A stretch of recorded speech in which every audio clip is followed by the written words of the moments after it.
All right, thank you everyone for joining, and thank you, Rabbi Skolnik of the Kollel, for preparing a Torah for us on this Thursday night Erev Parshas Pinchas and the 3 weeks. Please take it away, Rabbi Skolnik. Okay, thank you. Can I interrupt you, Skolnik, before you Yes. begin? Can you reposition your camera? Is that doable, or is that not really feasible? I'm looking.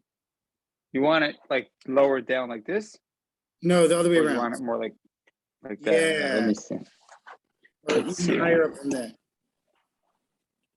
That's an Like improvement. this? All right, yeah, we'll settle for that. Okay, Thank you. sure. Okay, so this week is Parshas Pinchas, but also, as we all said, at this point it's already the middle of the 3 weeks. We're about a week in, 2 weeks left, and I always felt, and anybody I speak to, so I would say many others have felt as well, that the 3 weeks is probably the most awkward time in the Jewish calendar. The fact is because no one's exactly sure what you're supposed to be doing and what you're supposed to be feeling. You're not really supposed to be happy. On the other hand, it's smack in the middle of the summer, and kids are in camp, vacation, they're more relaxed, leaving work early on Fridays, weekends, vacations, trips. But it's the 3 weeks, so we're supposed to be sad. What are we supposed to be sad about? We're not sure. And kind of mostly left with this awkward Jewish guilt feeling of not feeling bad that we're not feeling bad, not really sure what's going on. So there's obviously many different ways of looking at this. There's obviously the famous story that I'm sure many have heard, but always worth it to hear again. At least I think that there was this in 1967 when they liberated the old city of Jerusalem. They went down to the Western Wall, and all the soldiers just ran over the wall and were hugging it and kissing and crying, and especially the religious soldiers. And then at one point, there was one non-religious soldier, completely religious. I grew up on a kibbutz, no Shabbos, no nothing. And all of a sudden, he just started crying. And someone turned to him and said, "Why are you crying?" He says, "You have no connection to this. This means nothing to you." He says, "Yes, but I see you people in my unit, all my friends, and they're all crying. They all have this connection. And I don't have this connection. And I'm not crying. So I'm crying because I'm not crying." As he said in Hebrew, "Ani boche b'shvil shani lo boche."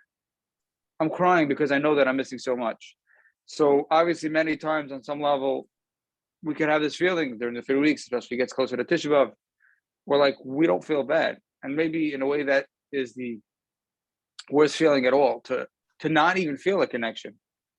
Like the generation what we're in, many have called it, sure when they've heard it's called Ikvisa de Mashiach, the doorstep of Mashiach, but literally it means the heel. Akev is a heel. So many have said, what does the Ikvisa de Mashiach mean? It means a heel has no feeling. The bottom of a foot has much less feeling than the rest of the body. You can poke it with a needle, barely feel anything. It's much tougher skin. We don't have a feeling. We're so far away. It's 2,000 years since the Chorban of Israel. We have no idea even what we're missing. And maybe in some ways that's the saddest thing. There's a famous parable that's said over of a king that is forced to leave his palace, and he runs away with his young son, and they're hiding in the forest, and they're living off, stream water and berries. And this son, who's used to luxuries and delicacies, every day is complaining that his stomach hurts him from eating these berries and all these foods that he's not used to. Until one day he looks at him and he says, "Daddy, guess what?" With a big smile, he says, "My stomach doesn't hurt me anymore. I got used to the berries." And the father burst out crying. And he said, "Dad, until now you haven't cried. Why are you all of a sudden crying today when I finally tell you it doesn't hurt me anymore?" He says, "Because now I know that you're never going to want to go back to the palace anymore. You don't even remember what it was like being in the palace. You don't have any connection to the palace anymore. You don't even miss it. You don't know what you're missing. Till now, I always had a hope that you'd want to come back, and you'd always eventually at one day come back. But now, who knows? Maybe you're never going to go back." So maybe that's something to think about and to cry about, the fact that we're in some ways so far away, in some ways have no connection, and maybe in a way that's the saddest thing. But on another level, I wanted to get something maybe a little more practical. There's actually a Gemara about practical that we could do for the 3 weeks, for Tisha B'Av, something that we could come out with a gaining and a growth, because as you know that in the Jewish calendar, there's no commemorative dates. We have no Memorial Day, no July 4th. We don't commemorate old things. Independence Day, we don't commemorate things that happened. Every year at that time, we have that same called Shefa, whatever it is, the same heavenly help is brought down during Sukkot. We have certain connections, and during Pesach and during Shavuos, we can connect. We connect to the Torah more, the freedom of Pesach and the happiness of Sukkot. We connect during those times, and it's the same thing during these 3 weeks. We can connect to a longing for the Beis Hamikdash. Famously, it is said over in the name of Rabbi Skolnik, the great founder of the Muslim movement, that a Jew can gain more on Tisha B'Av than on Yom Kippur. Now that is almost mind-blowing because, as everybody I'm sure has felt at least once in their life and maybe many times, Tisha B'Av is the epitome of awkward days because it's the lead up of the 3 weeks. And if you felt weird during the 3 weeks, then Tisha B'Av is the kick of that. You're sitting on the floor, you're being sad, but you're also looking at your watch when it's over and you're not connecting. So when I first saw this, it completely blew my mind. How can it be that someone can gain more on Tisha B'Av, or at least as much on Tisha B'Av as on Yom Kippur? But I think an answer to that, it's based off a Gemara. There's a famous Gemara, I believe it's in Baba Basra, Daf Nun Tes Amud Beis. I can't remember the name of the Amora, but he was wearing a specific type of black shoes, which were shoes of mourning. And the officer, and he was walking in the street, and the people in that town, obviously, he was visiting, didn't know exactly who he was, didn't know his stature. And the officers of the Reish Galusa, who was the kind of leader, the lay leader of the Jewish people, his officers saw him and they said, "Why are you wearing these shoes of mourning?" And he says, "What do you mean? I'm mourning over the Beis Hamikdash." And they asked him, "Who do you think you are? You think you're so special that you can mourn the Beis Hamikdash?" And he said, "Yes, I am.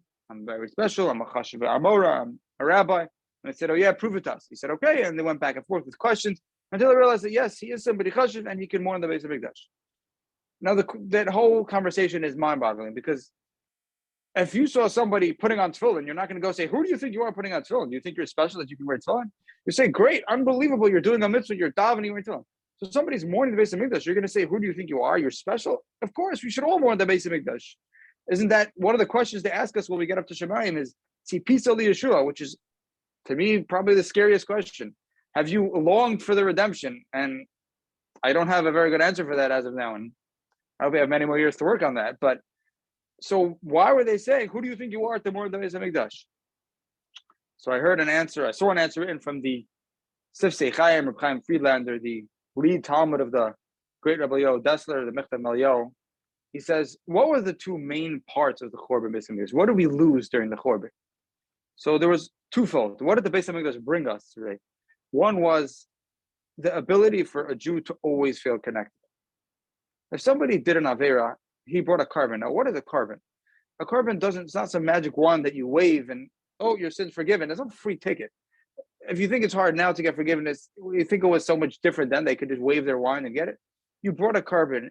Symbolism was to you being burnt instead, and you're giving up your physical desires to Hashem. And you have to have the right kavanah. You have to have the right thought every time. And if you had the wrong thought, you just had to do it again. It wasn't a simple task. And you had to come to the Beis Hamikdash. What you saw in the Beis Hamikdash, you saw godliness, you saw holiness, you felt connected. You walked in there, you felt uplifted. You saw nevuah, you saw so many things there. You automatically felt connected. Jews able to feel connected. And on the other hand, what the Beis Hamikdash was that you saw there was, the revealness, the kavod of Shemayim, the greatness of Hashem was revealed in the Beis Hamikdash. The whole world saw how a great Hashem was. They saw kavod Shemayim in the world. They saw the greatness of heaven in the world. And when there was a Chorban Beis Hamikdash, those two things, the ability, to connect to Hashem, and also the ability for there to be kavod Shemayim in the world, which is really what we daven for always. Yiskadol v'yiskadol Shishay Kaddish, many times a day. Yiskadol v'yiskadol, remember, your name should be exalted in the world. Our whole purpose in this world, one of our main purposes in this world, is to exalt Hashem's name, is to shed a little light onto the world, into a very dark and scary world, shed a little light, shed a little godliness. And when we lost the Beis Hamikdash, we lost that instant ability to connect and also the ability to reveal kavod Shemayim in the world. I once heard over that we famously say that, from a Rashi says that Rabbono Shalom was with us in Galus. Right? We went into Galus, he went into Galus with us.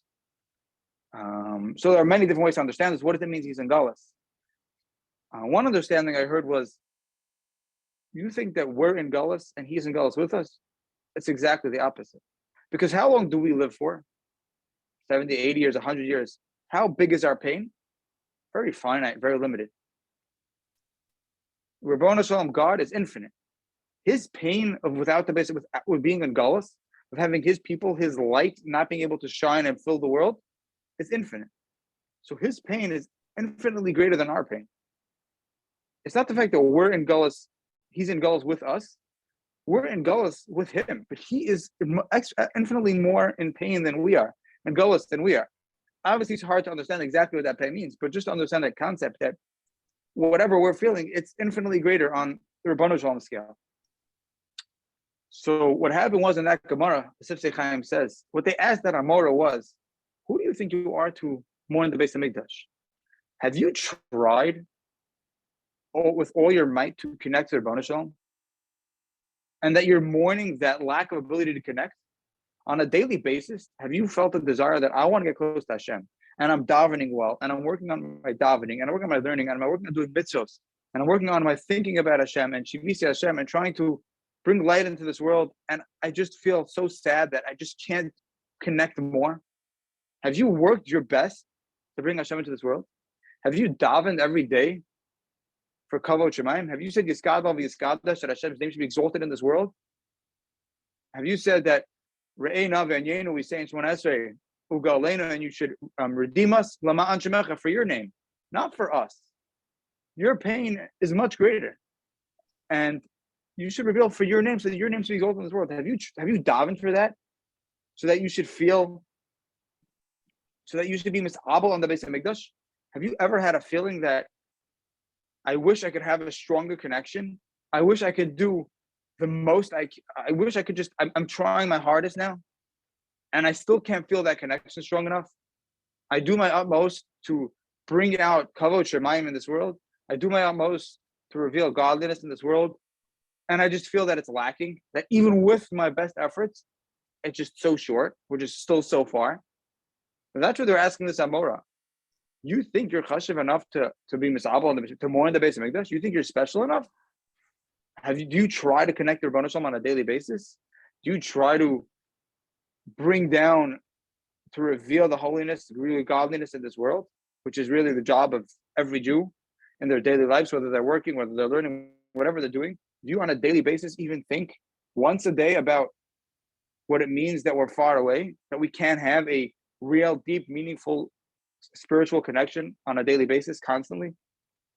That every time you're feeling down, every time you feel that you get up to daven and there's just nothing there and it's just not going, you turn the key in the ignition and there's battery dead. You come to learn and you're not feeling it. Or you walk down the street and you see maybe whatever the numbers are, 50, 60, 70, 80% of Jewish America has no idea what it means Shabbos, but no idea what it means God, that there's a Rabbanu Shalom in this world, that this world has a purpose and a meaning. Do you think about that ever? That was the question they were asking.